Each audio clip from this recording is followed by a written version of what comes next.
하나님께 너무나 감사하고 또 우리가 너무나도 반갑고 또 서로가 또 사랑스러움을 믿습니다. 우리가 한번 닮는다는 것에 대해서 생각해 봤으면 좋겠습니다. 닮는다는 것, 우리는 언제 이러한 닮았다라는 표현을 씁니까? 특히 우리가 이제 자녀들을 봤을 때 그 자녀들이 잘하면은 누구를 닮았어요? 저를 닮았고, 잘 못하면 누구를 닮았다 그럽니까? 당신 닮았다 그러죠. 그 배우자를 닮았다라고 합니다. 저희 아이들을 보면은 누구 닮았냐 이러면 이제 엄마 닮았다라고 합니다. 명백히 얼굴은 저를 닮았는데 그거를 인정하고 싶지 않은 듯 어머니를 닮았다고 하지만 다른 사람들은 다 아빠 닮았다고 합니다. 어쨌든 우리는 누군가를 닮는다라고 했을 때 전혀 알지도 못하고 보지도 못하고 듣지도 못하는 사람을 닮았다라고 하지 않습니다. 우리가 알고 보고 듣고 배우는 그 사람을 우리는 닮는다라고 합니다. 그럼 당연한 말이지만 신자는, 그리스도인은 누구를 닮아야 합니까? 바로 우리 주 예수 그리스도를 닮는 것이 당연한 것입니다. 우리를 그리스도인이라고 하는 이유가 무엇입니까? 예수 그리스도를 닮아가고 예수 그리스도의 생명으로 말미암아 예수 그리스도를 주로 믿는 사람들이기 때문입니다. 그렇기 때문에 사실 그리스도인은 자기 자신이 스스로 칭한 말이 아니에요. 다른 믿지 않는 자들이, 또 다른 주변에 있는 모든 사람들이 그 사람을 보았을 때 저 사람 그리스도인이다, 예수를 따르는 자다, 예수 그리스도를 따르는 자다, 그래서 그리스도인이라 칭함받기 시작한 거죠. 그렇기 때문에 우리는, 이 신자는 예수 그리스도를 닮아가는 자이고 또한 동시에 하나님께 나음받은 존재이기 때문에 아버지이신 하나님을 닮아가는 존재가 바로 우리 신자라는 것입니다. 오늘 성경은 예수 그리스도 안에 거하라라고 강조하고 있습니다. 그 예수 그리스도 안에 거하는 삶이 바로 그 예수 그리스도를 닮아가는 삶인데, 예수 그리스도 안에 거하라고 했는데 그 이유가 뭐냐? 그 주님 안에 거할 때 자신감이 따른다라는 거예요. 이 자신감이 어떠한 자신감입니까? 예수님께서 이 땅에 다시 오셨을 때 모두가 다 두려워할 그날, 모든 것이 심판을 당하고 영원한 형벌에 처해질 그날에 우리 신자들은 자신감을 얻을 수 있다는 거예요. 이 세상 모든 권세들이나 이 세상 예수님을 믿지 않고 자기를 믿고 또한 그 공중권세 잡은 마귀를 따랐던 모든 세상의 사람들은 장례식인 그날에 우리 예수님을 믿고 따랐던 모든 사람들에게는 그날이 결혼식이기 때문에, 그날이 정말 잔칫날이고 우리가 굉장히 기다리는 그 날이기 때문에 그날에 우리 그리스도인들은 자신감을 얻는다라는 겁니다. 그것이 예수 그리스도 안에 거하는 자의 그러한 담대함이고 축복인 것입니다. 그렇다면 예수 그리스도 안에 거한다는 게 뭐냐라는 거예요. 우리가 어떻게 하면 예수님 안에 거할 수 있겠습니까? 어떠한 자가 예수님을 닮아가는 것이고 어떠한 사람이 하나님께로부터 난 자라고 할 수 있겠습니까? 이때 바로 말씀에서 29절에 이어지고 있습니다. 29절 한번 같이 읽겠습니다. 너희가 그가 의로우신 줄을 알면 의를 행하는 자마다 그에게서 난 줄을 알리라. 아멘. 곧 누가 그분 안에 거하는 자입니까? 예수님께서 의로우신 것 같이 의를 행하는 자가 바로 그 예수님 안에 거한다라는 것입니다.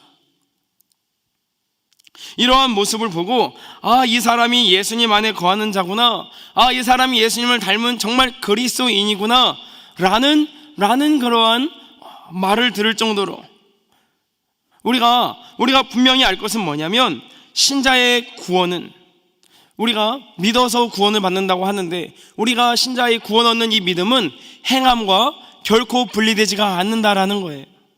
우리의 믿음과 우리의 행함은 하나라는 사실을 우리는 분명히 알아야 될 것입니다.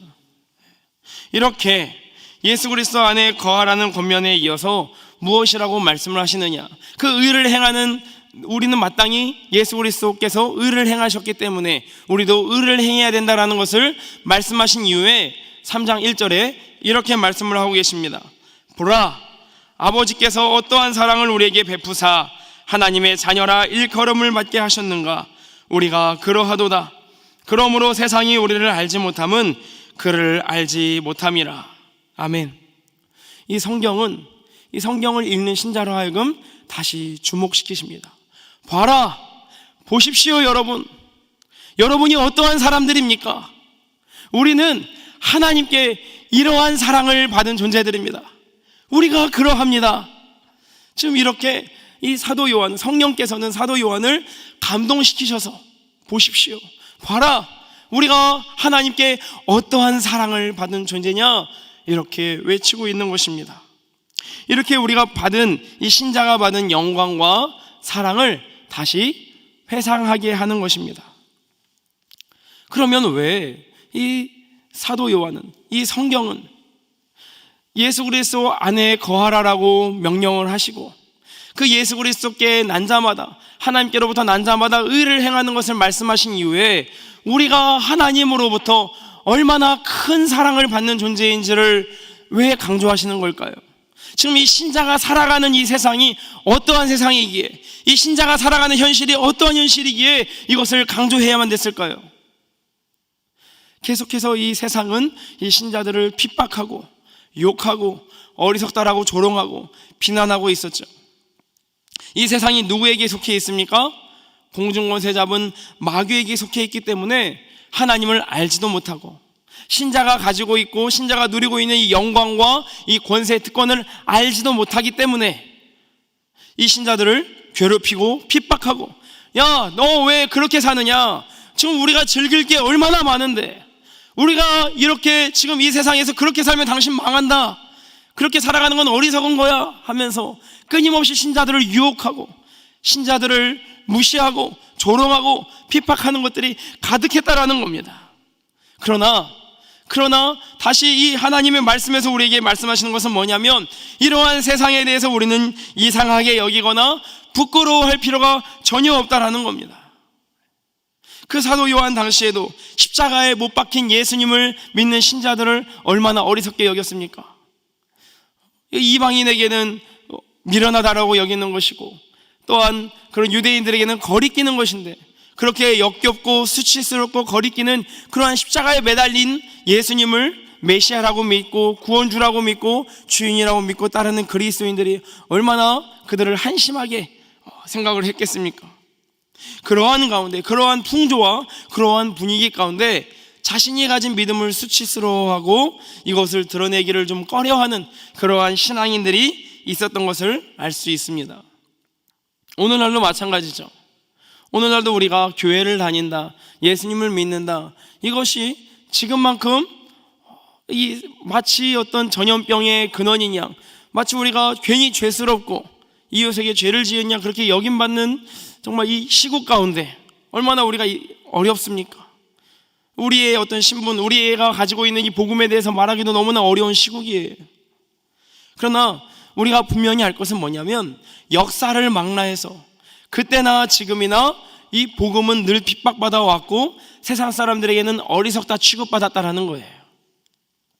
그러나 오늘 하나님의 말씀이 신자인 우리에게 외치시는 게 뭡니까?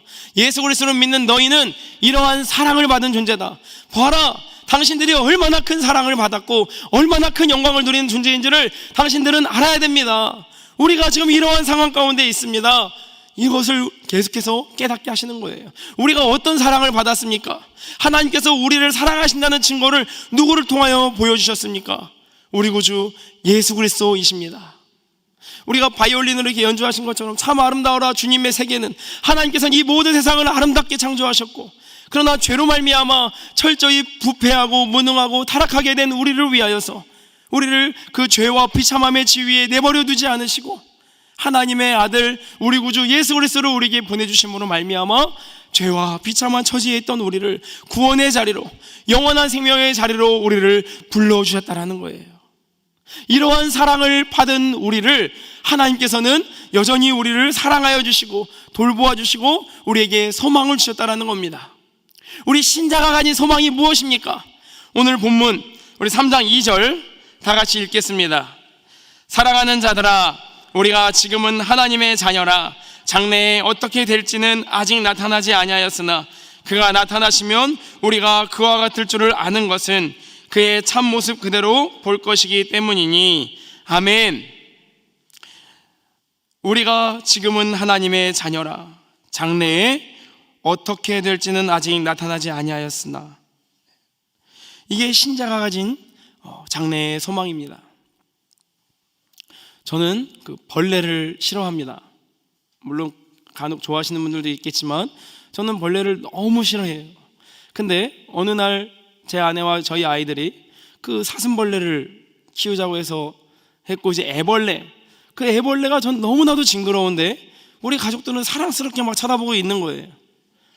그런데 그 애벌레가 시간이 지나니까 번데기가 되고 나서 그 껍질에서 막 나왔는데, 성충이 되어서 나왔는데 저는 여전히 징그럽지만 신기한 거예요. 그렇죠?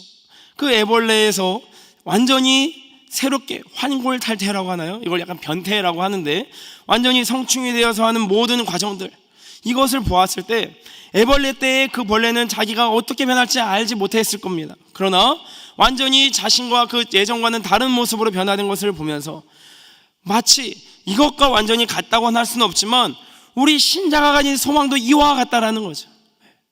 우리가 지금은 장래에 어떻게 나타나게 될지 알 수 없으나 예수님께서 이 땅에 다시 오셨을 때 우리의 몸이 어떻게 됩니까? 예수님과 함께 예수님을 공중에서 뵙게 되고 우리의 이 썩을 몸이 썩지 않을 것을 입게 된다라고 말씀하셨어요. 성경은 구체적으로 자세하게 말씀하셨습니다. 지금 우리가 앞으로 우리가 천국에서 누리게 될 소망에 대하여 완전히 알 수는 없지만 무엇을 기대하든 그 기대 이상이라는 겁니다. 죄의 결과인 아픔이나 슬픔이나 질병이나 죽음조차도 힘을 완전히 잃어버리는 상태가 되는 거예요. 그때에는 마스크도 필요 없고, 그때에는 정말 우리가 전전긍긍하면서 어떤 관계의 어려움, 우리 육체적 연약함, 정신적 연약함, 우리의 모든 괴로움과 우리의 모든 슬픔에서 벗어나게 된다는 거예요. 그러한 상태가 되어진다는 거죠.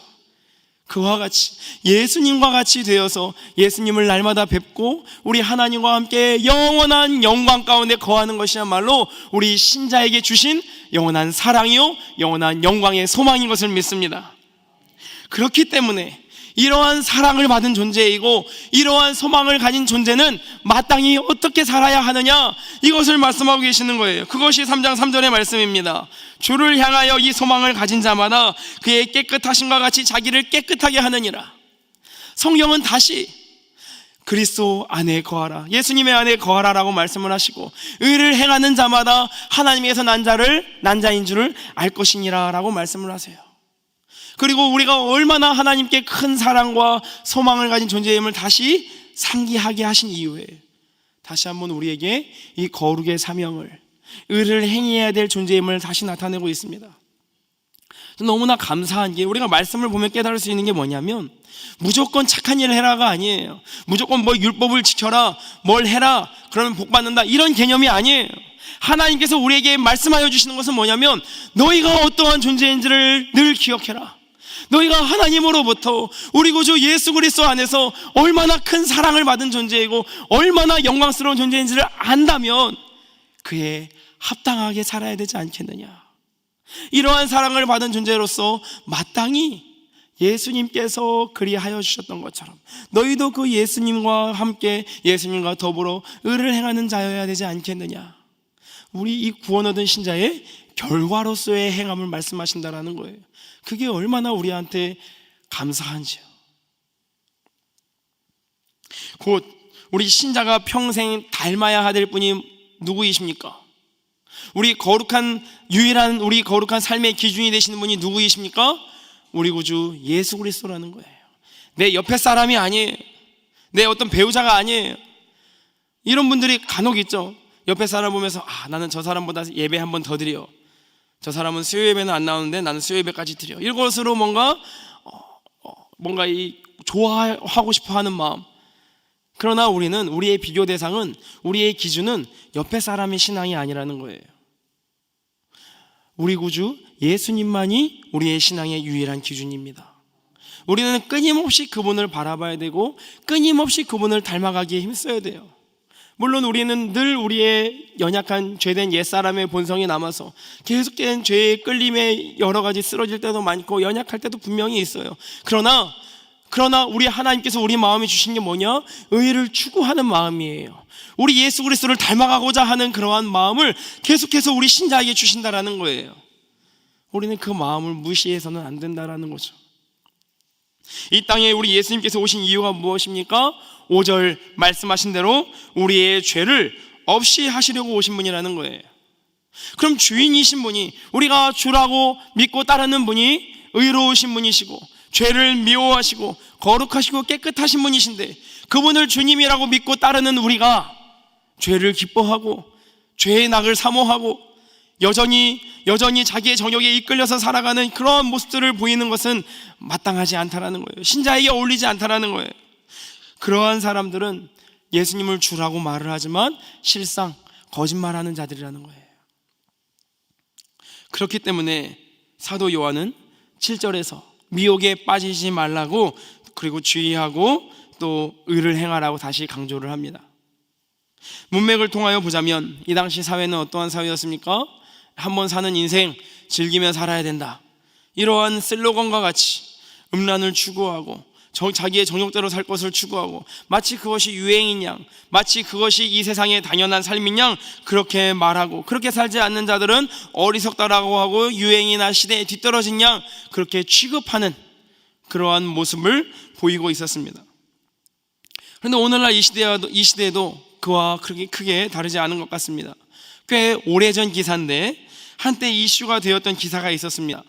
그 김모 연예인과 바람이 난 홍모 감독이, 유명한 감독인데 이 사람이 집을 나가기 전에 자기의 딸에게 했다고 알려진 말이 있습니다. 뭐라고 자기의 딸한테 말했냐면, 많은 이성을 만나라.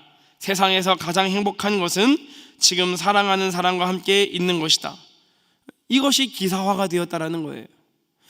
그 사람이 자기의 말대로 자기의 가정을 다 버리고 그 배우와 불륜을 저지르면서 당당하게 그렇게 있었다라는 거예요. 마치 어떤 영화 감독의 멋있는 말과 같지만 이거는 철저히 자신의 정욕만을 위해 사는 자의 모습으로밖에 보이지가 않는다라는 거예요. 그런데 지금 이 세상이 다 그렇다라는 거예요. 너무나 아이러니한 모습은 뭐냐? 이 현실에서는 불륜 나쁘다, 폭력 나쁘다 이런 식으로 말을 하면서 영화나 온갖 미디어에서는 아름답게 그것을 포장하면서 그런 것들을 조장하고 죄의 낙을, 죄의 본성을 자극시키는 것들이 너무나도 많아요. 이러한 세상의 부조리와 이러한 모순 가운데 우리가 살아가고 있다는 거예요. 그러나 성경은 명백히 경고하십니다. 8절 9절 우리 같이 함께 읽겠습니다. 죄를 짓는 자는 마귀에게 속하나니 마귀는 처음부터 범죄함이라.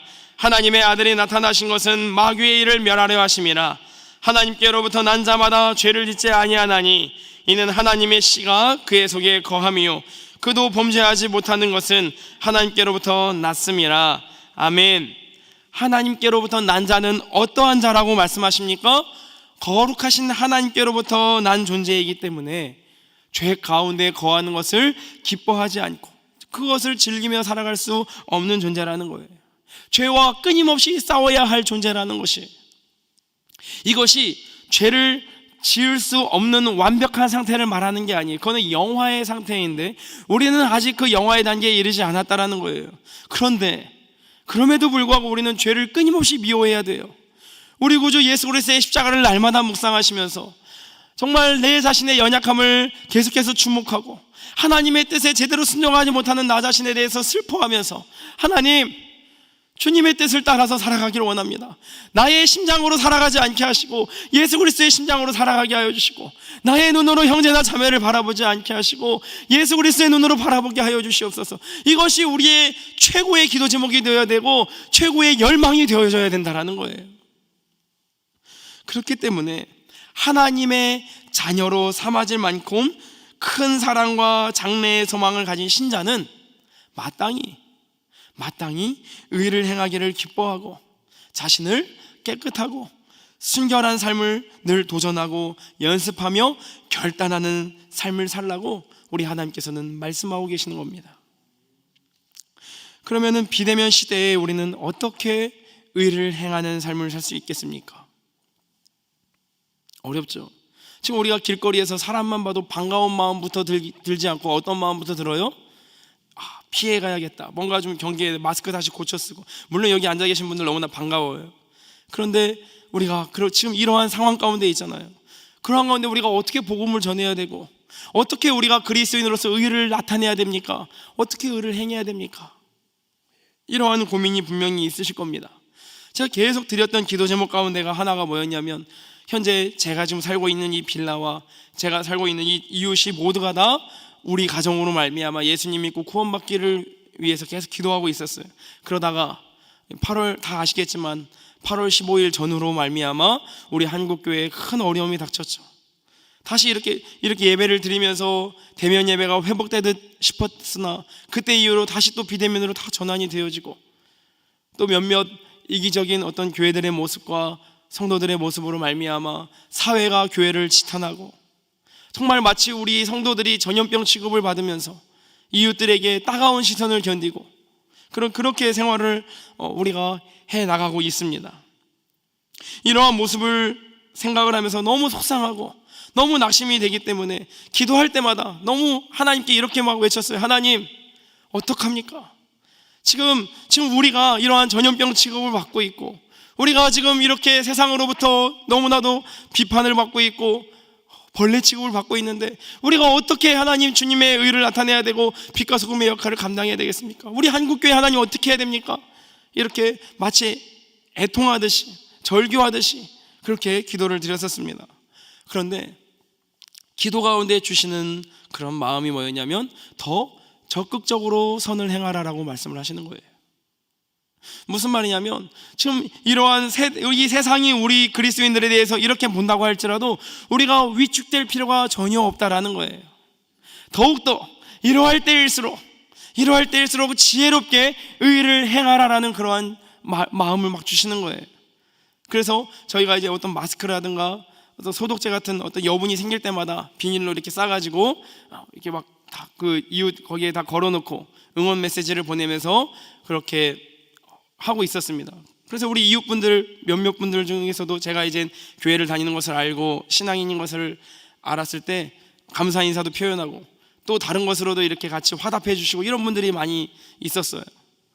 지금 사실 제가 이 오른손이 한 일을 왼손이 모르게 해야 되고, 그 하나님께 칭찬받아야 될 것들을 포기하는 마음으로도 여기에 이렇게 말씀을 드리는 이유가 뭐냐, 우리가 전혀 위축될 필요가 없다라는 거예요. 충분히 이 말씀대로 우리는 여전히 예수 그리스도께서 그리하셨던 것처럼 의를 행하는 삶을 살아갈 수 있다라는 거예요. 물론 지혜롭게, 정말 하나님께서 우리에게 주시는 그 지혜에 맞게, 우리의 상황에 맞게 여전히 우리는 우리 예수께서 정말 우리의 빛과 또 예수님께서 우리에게 말씀하신 대로 소금의 역할을 감당할 수 있다라는 겁니다. 세상이 우리를 미워한다고 할지라도 여전히 우리는 그들을 사랑하기에 힘쓰고, 여전히 우리는 그들을 위하여 기도하고, 또한 정말 우리의 어떤 글로나 말로나 우리의 삶으로나 주님의 복음을 전할 때에 우리 의를 행하라는 우리 구주 예수 그리스도께서 우리에게 주신 사명을 감당하게 될 줄로 믿습니다. 이렇게 주님을 닮아가는 신자의 행복을 누리는 저와 우리 또 사랑하는 성도님들 되시기를 간절히 축복합니다. 제가 기도하겠습니다. 하나님 아버지, 은혜와 사랑 감사합니다. 하나님, 오늘 말씀을 통하여서 우리가 예수 그리스도 안에 거하는 것이 얼마나 큰 은혜요 사랑임을 아버지 알게 해주셔서 감사합니다. 하나님 아버지, 우리가 신자로서 예수 그리스도를 닮아감이 마땅한데, 하나님 아버지, 우리가 세속에 물들고 세상을 닮아가는 모습이 나타나니 하나님 아버지, 우리를 용서하여 주시옵소서. 하나님, 우리가 비대면 시대 가운데 있습니다. 그러나 하나님, 이것이 우리로 하여금 위축되지 아니하게 하여 주시고 더욱더 적극적으로 아버지, 우리 하나님께서 주신 지혜로 말미암아 의를 행하게 하여 주시고 선을 행하게 하여 주시옵소서. 누구든지 아버지, 우리를 볼 때마다 하나님을 찬양하게 하여 주시고 하나님께 영광 올려드릴 수 있는 그러한 그리스도인으로 쓰임받게 하여 주시옵소서. 하나님, 우리의 모든 현실을 주님께서 아시오니 하나님이 기가 막힌 현실 가운데에서도 주님께서 우리에게 주신 사명 부지런히 감당함으로 말미암아 우리 하나님께 칭찬 듣는 아버지 그런 신자들 되어지게 하여 주시고, 또 하나님 어디로 나아가야 될 바를 알지 못하는 이 세상이 우리 신자들, 우리 교회 그리스도인들로 말미암아 빛이신 우리 하나님을 발견하게 하시고 하나님께 나오게 하여 주시옵소서. 다시 전쟁터로 돌아갑니다. 다시 세상으로 나아갑니다. 그리게 할 때 우리가 가진 빛을 마음껏 비출 수 있는 그러한 신자로 아버지 그러한 사명 감당하는 우리 모든 신자들로 쓰임받게 하여 주시옵소서. 감사드리며 우리 주 예수 그리스도의 이름 받들어 기도드립니다.